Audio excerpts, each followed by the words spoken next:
मला असं वाटतं आता महत्त्वाच्या विषयाकडे वळूया. तो म्हणजे ज्याच्यावरून मुंबईकर हे थोडीफार टीका करत असतात BMCवर प्रामुख्यानं, ते म्हणजे खड्डे.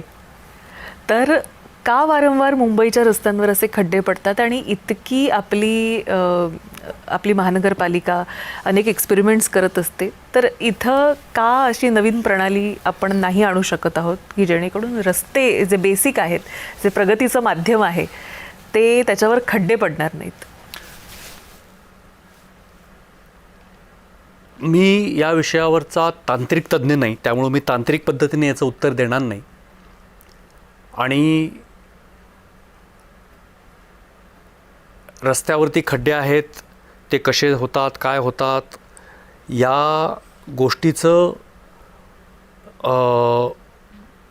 स्वतःच्या समाधानासाठी स्पष्टीकरण देण्याचा देखील प्रयत्न करणार नाही. पण तरी देखील एक दोन गोष्टी आपण लक्षामध्ये घेतल्या पाहिजेत. एक म्हणजे मूळ जे मुंबई शहर आहे, हे 50% मुंबई शहर हे रिक्लेम लँडवरती आहे,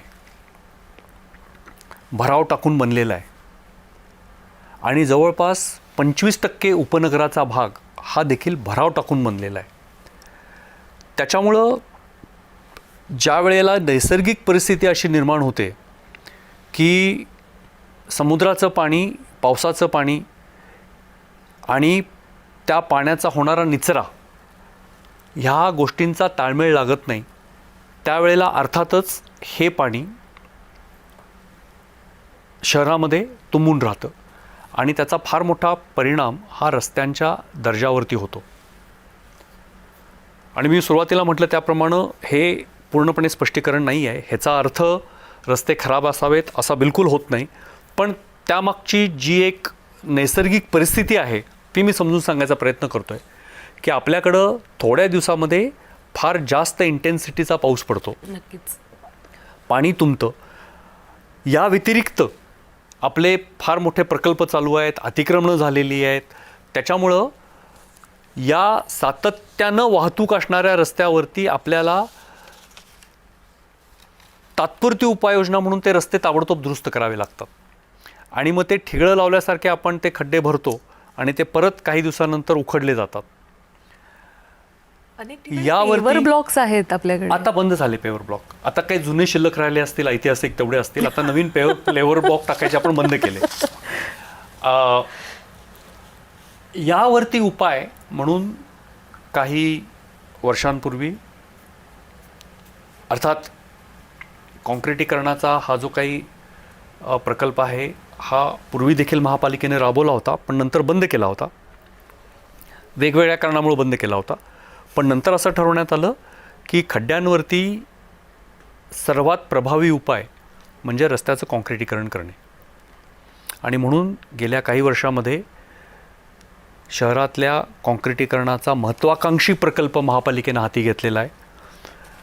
महापालिकेचे जवळपास 1200 किलोमीटरचे रस्ते कॉन्क्रिटायझेशनमध्ये आता आहेत. हे पूर्ण झाल्यानंतर एकंदर शहरामध्ये 1700 ते 1800 किलोमीटरचे रस्ते हे पूर्ण कॉन्क्रिटाईज होतील. आणि आपण जर निरीक्षण केलं तर आपल्या लक्षामध्ये येईल की ज्या ज्या ठिकाणी कॉन्क्रिटायझेशन झालेलं आहे, म्हणजे आत्ताच नव्हे पण विशेषतः गेल्या 3 ते 4 वर्षामध्ये, त्या ठिकाणी खड्डे नाही आहेत. तिथं खड्डे होत नाहीत. तिथं व्यवस्थित जर आपण फुटपाथच्या आणि रस्त्याच्या मध्ये जर केलं नाही तर त्या ठिकाणी थोडंफार रस्ता खालीवर होऊ शकतो, पॅचेस होऊ शकतात, पण खड्डे होत नाहीत. त्यामुळं मला असं वाटतं की शहरांमधल्या जास्तीत जास्त रस्त्यांचं कॉन्क्रिटायझेशन करणे, विशेषतः 9 मीटरच्या वरचे सगळे रस्ते, 9 मीटर रुंदी असणारे पेक्षा सगळे रस्ते कॉन्क्रिटायझेशन करणे मॅन्डेटरी केलं पाहिजे. तुम्ही तसं आम्ही करतोय. बहुतेक ठिकाणी ते करायला काही ठिकाणी लोकांची हरकत आहे. त्यांच्याशी आम्ही चर्चा करून त्यांना ही गोष्ट समजून सांगायचा प्रयत्न करतोय. तर असे रस्ते जर कॉन्क्रिटायझेशन झाले तर मला वाटतं खड्ड्यांची समस्या मोठ्या प्रमाणावरती दूर होईल.